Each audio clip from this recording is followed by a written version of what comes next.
وظیفه هر مسلمان است که پیام اسلام را برای کسانی که از آن آگاهی ندارند برسانند. این یک امر الزامی است برای یک مسلمان که کار تبلیغ را انجام دهند. تبلیغ یعنی دعوت غیر مسلمانان به اسلام. این وظیفه هر مسلمان است که اشخاص غیر مسلمان را به اسلام دعوت نمایند. روش‌های متنوعی برای دعوت یک شخص غیر مسلمان به اسلام وجود دارد.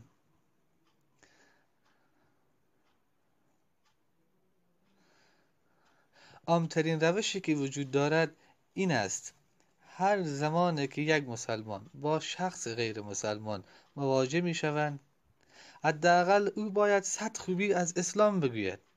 حتی اگر آن شخص با این 100 خوبی درباره اسلام موافق بود،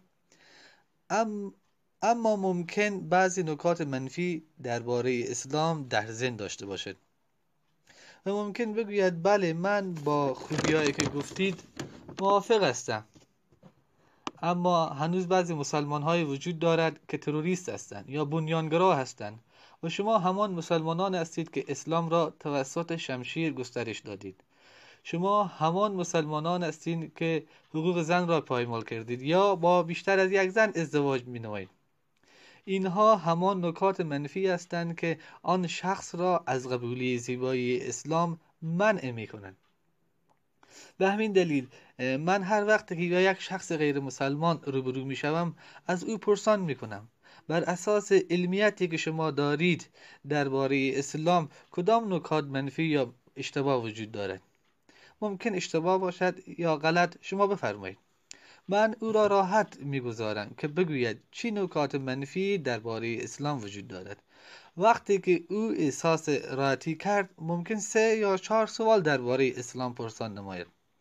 اما من تقریبا در 2 دهه‌ای که در دعوت و تبلیغ اسلامی سپری نمودم، من درک کردم که غیر مسلمان ها تقریبا 20 سوال مشترک درباره اسلام دارند.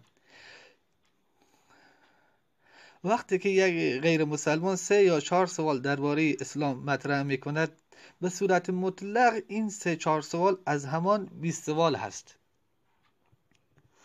اگر همه مسلمان ها جواب این 20 سوال مشترک را داشته باشند، با دلیل و منطق یا ساینس و همچنان با نقل قول از قرآن و حدیث صحیح و نقل قول از کتب غیر مسلمانان، حتی اگر او نتواند آن شخص را مسلمان نمایند، حداقل میتواند کینه‌ای که در قلب او وجود دارد را از بین ببرد و یا احساس منفی که آن شخص درباره اسلام دارد را از بین ببرد. به این دلیل است این مطلب مهم است که ما مسلمان ها باید درباره این 20 سوال آگاهی داشته باشیم.